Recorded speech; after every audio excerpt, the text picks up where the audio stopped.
Fear is a natural biological response. It is not your enemy. It has never been your enemy. Fear only becomes destructive when it is misunderstood, ignored, or constantly avoided. From the moment humans learned to survive in a dangerous world, fear existed to protect life, sharpen awareness, and prepare the body for action. The problem is not fear itself, but how we react to it in the modern world. Today, fear no longer comes from wild animals or immediate physical threats. It appears before important conversations, major decisions, public speaking, change, or uncertainty. Your heart beats faster. Your chest tightens. Your mind begins to imagine worst-case scenarios. Many people believe this reaction means something is wrong with them. In reality, it means your nervous system is doing exactly what it was designed to do. Fear is simply a signal, not a command. When fear is misunderstood, people try to suppress it or escape from it. They delay decisions, avoid challenges, and stay trapped in situations that feel safe but slowly drain their potential. Over time, avoidance teaches the brain that fear is dangerous, which only strengthens it. This creates a cycle where fear grows stronger and confidence grows weaker. But what if fear was never meant to be eliminated? What if it was meant to be understood, trained, and used? Throughout history, certain disciplines recognized that fear could become a source of clarity and strength when approached correctly. Instead of running from it, they learned to work with it. Instead of panic, they developed control. In this video, you will learn a different way to see fear not as a barrier, but as energy waiting for direction.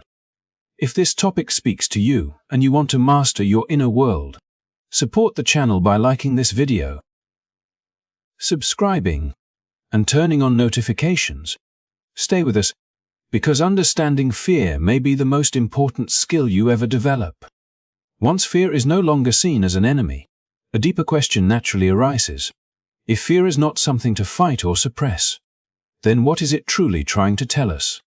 This is where the Bajinkan system offers a perspective that feels almost unsettling at first, because it asks for responsibility instead of comfort. In this tradition, fear is treated as information, not noise, not weakness, not a flaw in character, but data, and like any form of information, it can be misread, exaggerated, or interpreted with clarity. Imagine standing in a dark hallway late at night. Your heart accelerates, your muscles tense, and your thoughts immediately search for explanations. Something could be wrong, or nothing could be wrong at all. The physical response happens before logic arrives. The Bajinkan understanding begins here, at the moment when the body reacts faster than the mind. The system does not deny this reaction or shame it. Instead, it asks a simple but transformative question. What part of this reaction is responding to real danger, and what part is responding to imagined consequence? In the modern world, fear rarely signals immediate physical harm, yet the body responds as if it does. A critical meeting can feel like a threat to survival. Speaking honestly can feel as dangerous as standing on unstable ground. The Bajinkan approach teaches that fear often mixes two things together, a small element of reality and a large layer of interpretation. The danger might be real in a limited sense, but the story built around it is usually far larger than the situation itself. When fear is misunderstood, these two layers merge, and the mind treats discomfort as catastrophe. Through disciplined observation, practitioners are trained to slow this process down. Force, but by awareness, they learn to notice the first physical signals of fear without immediately reacting to the mental narrative that follows. In doing, a gap is created between sensation and meaning. Inside that gap, clarity begins to form. The heart may still beat faster, but the mind becomes capable of asking whether the situation truly requires panic or simply presence. This distinction changes everything. Real danger demands action, preparation, or retreat.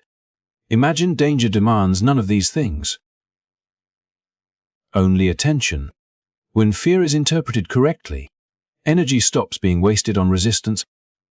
Instead, it becomes focused. The body remains alert, but the mind stays flexible. This is not emotional suppression, but emotional literacy. It is the ability to read fear the same way one reads a map, understanding where the terrain is truly dangerous and where the shadows only appear threatening. Over time, this practice reshapes perception. Situations that once felt overwhelming begin to reveal their true scale. Conversations become less intimidating. Uncertainty becomes something to navigate rather than escape. Fear does not disappear, but it loses its authority. It no longer dictates behavior, because it has been understood. What remains is a calm attentiveness, a readiness that is grounded in reality rather than imagination. The Bujinkan system does not promise a life without fear. It offers something far more realistic and far more powerful: the ability to separate what can truly harm you from what only feels uncomfortable. In that separation, fear stops being a prison and becomes a guide, pointing not to what should be avoided, but to where growth quietly waits. Once fear is recognized as information rather than a threat, the next challenge is learning how to receive that information without being overwhelmed by it. Understanding alone is not enough, because fear does not begin in thought. It begins in the body. Long before the mind forms a story, the breath changes, the chest tightens, and the nervous system shifts into a state of urgency. This is the moment where fear either remains a signal or transforms into panic. And this is where breath becomes the deciding factor. In the Bujinkan tradition, practitioners learn early that the breath is the bridge between instinct and awareness. When fear appears, breathing naturally becomes fast and shallow, pulling the body into a state of readiness meant for immediate danger. This response is ancient and efficient, but in modern situations it often misfires. The body reacts as if survival is at stake, even when the threat exists only as anticipation or social consequence. Without intervention, this state feeds itself. Rapid breathing intensifies bodily tension. Tension amplifies fearful thoughts, and thoughts further accelerate the breath, forming a closed loop that ends in panic, rather than attempting to silence fear. Bujinkan training teaches students to interrupt this loop gently and deliberately. By slowing the breath, the body receives a new message. The danger is not immediate. This is not a mental affirmation or forced calmness, but a physiological signal that reaches the nervous system directly. As the breath deepens and lengthens, the body begins to shift out of emergency mode. Muscles release their grip, the heart rate steadies, and perception widens. What once felt overwhelming becomes manageable, not because the situation changed, but because the internal state did. Over time, this practice builds a profound form of trust within the body. Fear still arrives, but it no longer hijacks the system.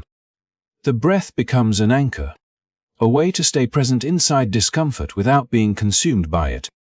This presence allows fear to be observed rather than obeyed, instead of spiraling into imagined outcomes.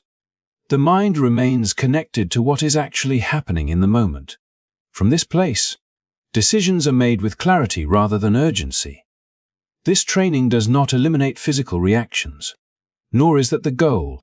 The hands may still tremble slightly, the heart may still beat faster, but these sensations lose their power to dictate behavior. They become background signals rather than commands. The nervous system learns that activation does not automatically require escape. With repetition, the body begins to associate fear with control instead of collapse, and panic becomes less frequent, less intense, and shorter-lived. What makes this approach transformative is its simplicity. There is no reliance on complex mental strategies in moments when the mind is least capable of logic. The breath is always available. It does not require belief, confidence, or courage. It only requires practice, and through practice, The body is retrained to remain stable in situations that once felt unbearable. As this regulation becomes natural, fear no longer feels like a rising wave that must be outrun. It becomes a current that can be navigated. Breath turns fear into a signal that sharpens awareness instead of clouding it. In that state, the individual remains alert without being overwhelmed, responsive without being reactive, grounded even when uncertainty is present. This is not the absence of fear, but mastery of the moment when fear first appears, before it has the chance to become something greater than it needs to be. When the breath has been steadied and the nervous system no longer spirals at the first sign of fear, a deeper transformation becomes possible. Calm alone, however, is not the destination. It is only the doorway. The next step in the Bajinkan way is learning how to move toward discomfort instead of away from it. Not recklessly, but with intention and control. This is where fear begins to lose its long-held authority over behavior. Most people spend their lives reinforcing fear without realizing it. Each time something uncomfortable is avoided, the mind quietly records a lesson. This situation is dangerous. Escape was necessary. Over time, avoidance becomes proof in the brain's internal logic. Even when no real harm ever occurred, the fear response grows stronger not because the threat increases, but because the mind has never been given new evidence. The Bajinkan system approaches this cycle differently. It understands that the nervous system learns through experience, not reassurance, and that fear weakens only when the body is allowed to discover safety firsthand. Training begins at the edge of discomfort, not beyond it. Exposure is introduced gradually, in situations that are uncomfortable but controlled, where the individual remains present rather than overwhelmed.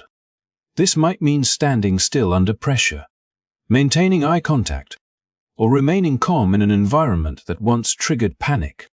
The purpose is not to prove toughness, but to stay connected to the body while fear is active. With each exposure, the breath remains steady, awareness stays wide, and the body learns an essential truth: discomfort does not equal danger. At first, the reaction is intense.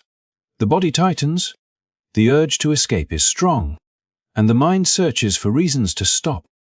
But something remarkable happens when the person stays just long enough. The fear peaks, then slowly begins to fade. Nothing breaks. Nothing collapses. The moment passes. This experience rewrites the nervous system's expectations.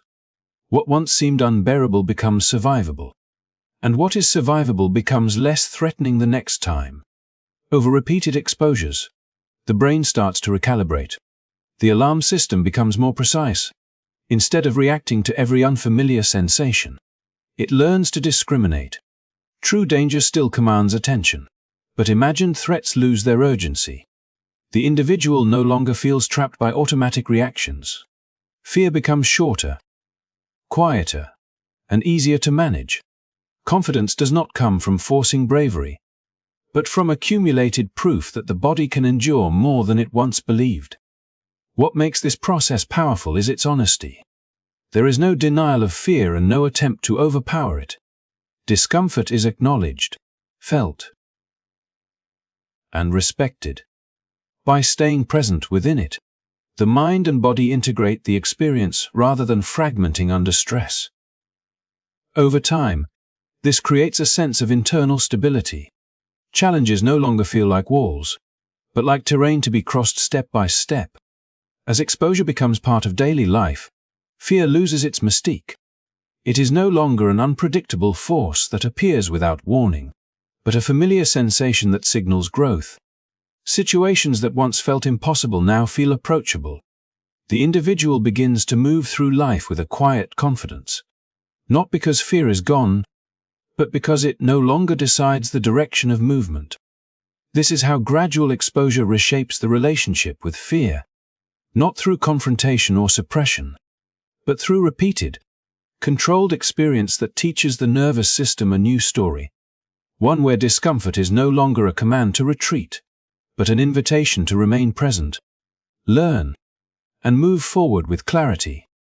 As the body learns to remain steady and exposure slowly reshapes instinctive reactions, another layer of fear begins to surface. One that cannot be reached through physical training alone. Beneath the tension in the chest and the urge to retreat lies a quieter force, woven into thoughts, assumptions, and long-held stories about the self. These hidden fears are often the most powerful, not because they are true, but because they remain unnamed. What is not spoken cannot be examined, and what cannot be examined quietly governs behavior from the shadows. In the Bajinkan way of understanding, fear does not end at the nervous system. It extends into belief. The mind constructs narratives to explain discomfort, and over time those narratives harden into identity. A moment of hesitation becomes proof of weakness. A single failure becomes a lifelong pattern. These beliefs feel convincing because they are repeated internally, not because they are grounded in evidence. When left unchallenged, they shape perception, narrowing what feels possible and expanding what feels threatening. The act of naming these fears is not dramatic, yet it is deeply unsettling. Speaking a fear aloud forces it into the open, where it can no longer disguise itself as truth. Once named, it becomes something that can be observed rather than obeyed. The fear of inadequacy, rejection, or exposure loses its vague power and takes on a specific shape. In that clarity, its grip begins to loosen. The mind can finally ask whether the fear is describing reality or simply repeating an old assumption. Questioning follows naturally. Instead of accepting fearful thoughts as facts, they are treated as hypotheses. Evidence is examined with honesty rather than emotion. The mind is asked to distinguish between what has actually happened and what is merely anticipated. Often, the realization is uncomfortable but freeing. The belief has survived on repetition, not proof. Experiences that contradict the fear have been ignored, while moments that seem to support it have been amplified. This imbalance becomes visible only when attention is directed toward it. As these beliefs are questioned, the internal landscape changes. Fearful thoughts still arise, but they no longer carry the same authority. The mind recognizes them as familiar patterns rather than reliable warnings. This recognition creates distance. Instead of being pulled into the story, the individual can remain present, noticing the thought without becoming it. In this space, choice returns. Behavior is no longer dictated by unexamined fear, but guided by awareness. What makes this process powerful is its alignment with the physical training that precedes it. The body has already learned that discomfort can be endured. The breath has already taught the nervous system to remain regulated. Now the mind receives the same lesson. The thoughts themselves are survivable. They do not need to be avoided, suppressed, or believed. They only need to be understood. Over time, the inner dialogue softens. The voice that once predicted failure grows quieter. Self-doubt loses its intensity, not because confidence is forced, but because the foundation of fear has been dismantled piece by piece. The individual begins to respond to challenges based on present conditions rather than inherited narratives. This shift is subtle, but its impact is profound. By naming hidden fears and questioning irrational beliefs, psychological control weakens because its source is exposed. Fear thrives in ambiguity and silence, but clarity removes its shelter. What remains is not the absence of fear, but a relationship with it that is grounded in truth rather than assumption. In this state, the mind becomes an ally rather than an obstacle, and fear transforms from an internal ruler into a signal that can be acknowledged, evaluated, and released. True courage is not the absence of fear. It never has been. Courage is the quiet decision to move forward while fear is still present, to act with awareness instead of waiting for comfort, and to use fear as energy rather than letting it become a barrier. By this point in the story, it becomes clear that fear was never meant to disappear. It was meant to be understood, trained, and redirected. When fear is no longer misunderstood, The body no longer panics. The mind no longer invents unchecked stories. And discomfort no longer triggers avoidance. Something changes at a fundamental level. Fear remains, but it loses its power to control choices. It becomes a signal that something meaningful is happening, that growth is nearby. What once felt like a warning to stop now becomes an invitation to pay attention and proceed with clarity. This is where courage quietly takes shape. It does not announce itself loudly, and it does not rely on dramatic confidence. It shows up in moments when action is taken even though the heart is still racing. It appears when a difficult conversation is not avoided, when a long-delayed decision is finally made, or when uncertainty is faced without the need for perfect certainty. In these moments, fear becomes fuel, sharpening focus instead of clouding judgment. Over time, acting despite fear reshapes identity. The individual no longer sees themselves as someone who is controlled by hesitation, but as someone capable of movement in uncomfortable situations. Each action taken in the presence of fear becomes proof of inner strength. Confidence is no longer built on the hope that fear will disappear, but on the knowledge that it can be carried without collapse. This understanding creates a profound sense of freedom. Life no longer revolves around avoiding discomfort or waiting for the right conditions. Growth becomes something that can be chosen deliberately. Fear still appears at the edge of change, but it is recognized for what it is, a companion on the path, not a gatekeeper. The more often fear is met with action, the less power it holds over future decisions. In the end, the transformation is not about becoming fearless. It is about becoming someone who is no longer ruled by fear, someone who listens to it, learns from it, and then chooses their direction consciously.